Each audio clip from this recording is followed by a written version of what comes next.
Mr. Daniel Steinman, when we talk about rates and taxes and we talk about inflation, how can you explain it to us in simple terms? You get two types of inflation. The one is what we call seasonal inflation, or sometimes you hear people talk about discretionary inflation. And hey, by the way, don't forget to remind me about substitution. I didn't forget. Okay, so I'm going to leave that to you to remind me later. So here you have discretionary inflation, and that is typically food and fuel. Yeah. And in pure economics, you would talk about headline inflation. That is the one that you read about in the newspaper. That's the one that's affecting you. That's real inflation. Yeah. And you will talk about core inflation. And that is when you strip out food and fuel. Yeah. Now, the reason why economists do that is to get a longer term picture of which way inflation is going. Because both food and fuel are to a large extent discretionary items. You have to have fuel and you have to have food, but the inflation is never the same, or it is not constant. It's very seasonal. You know, again, let's be very practical. In the winter, you pay $75 for a small tub of grapes, fresh grapes. The moment it starts raining and the grape production comes on stream in South Africa, that same tub of grapes goes down to $22 for one of these square boxes of these plastic containers with grapes.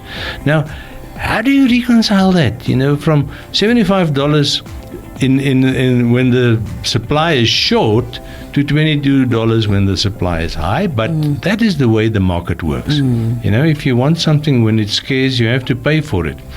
The nice thing with this type of inflation, food and fuel, is that because it's seasonal, it always comes down. Okay. It is influenced by exogenous factors that is not structured. And this is the word that I want to emphasize, and that's why I want to talk about rates and taxes. Rates and taxes are structured type of inflation. They are a very important part of what we would call core inflation. You remember I referred to that? Yeah. But I think it's easier.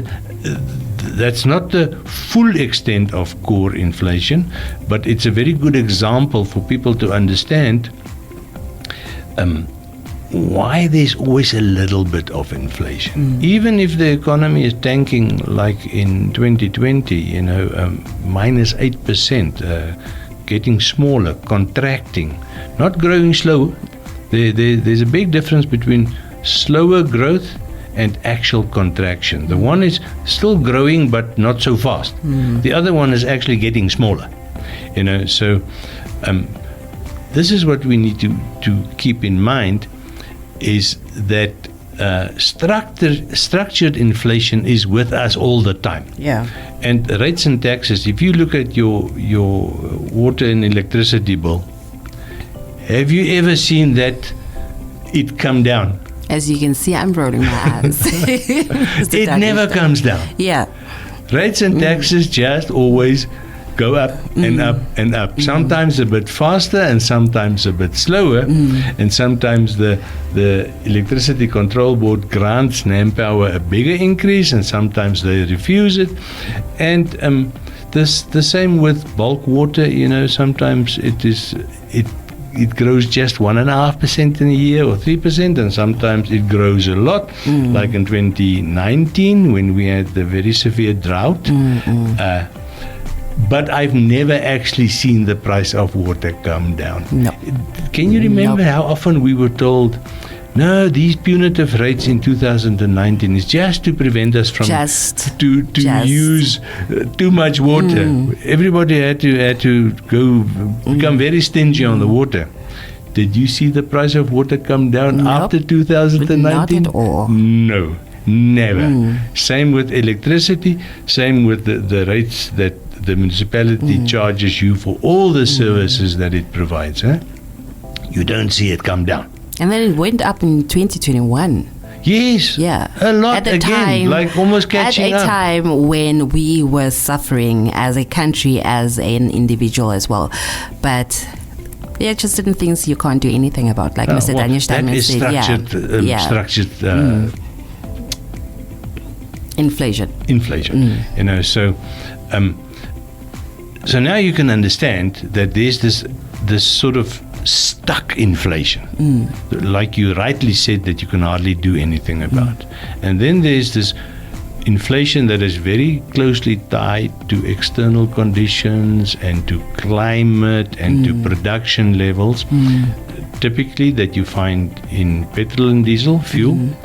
And in food, especially fresh produce, not processed food so much, and you see that very dramatically on the supermarket shelves. You know, my example of the grapes. You do. That you cannot believe that it is only a quarter of the price 4 or 5 months later. But that is the way inflation works, and this is when we want to implement policies that makes a difference.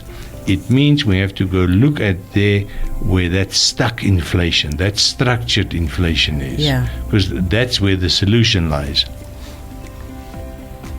And Mr. Daniel, unfortunately, quickly substitution. Time is not on our side, but just to conclude, you have put pressure on me to remind you on substitution. Yes, substitution. It is basically the only mechanism that you as a private consumer has to get around inflation.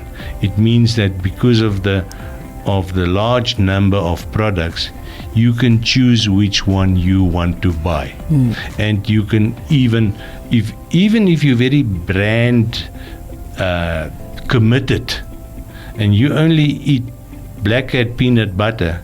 If Black Hat peanut butter becomes too expensive, you can buy Yum Yum. Yum Yum. You know, and if that becomes too expensive, you can buy something else. So, fortunately, in a developed economy where there are many products on the retail shelves, the consumer has this ability to substitute. When something gets too expensive, he must get rid of his brand loyalty, and he can buy something cheaper. Yeah. And by means of something cheaper, you need to choose local. I'm sure there's a lot of local products that you can find in Namibia, and using the Black Cat and the Yum Yum peanut butter example, we also do have a Nam-Yum. So go to their website and find out. But on that note, thank you so much for keeping it locked to the Power Station. You can, of course, go to the website economist.com.na right now if you want to listen to previous conversations, and you will find everything there, from rates in Texas to inflation to agriculture to whatever you need to know about the economy in Namibia and globally. But let me not continue talking because Mr. Daniel Steinman has got to leave. Thank you so much, Mr. Daniel Steinman, and of course we will meet again next week. From me, Elsa B. Tibinyani, good.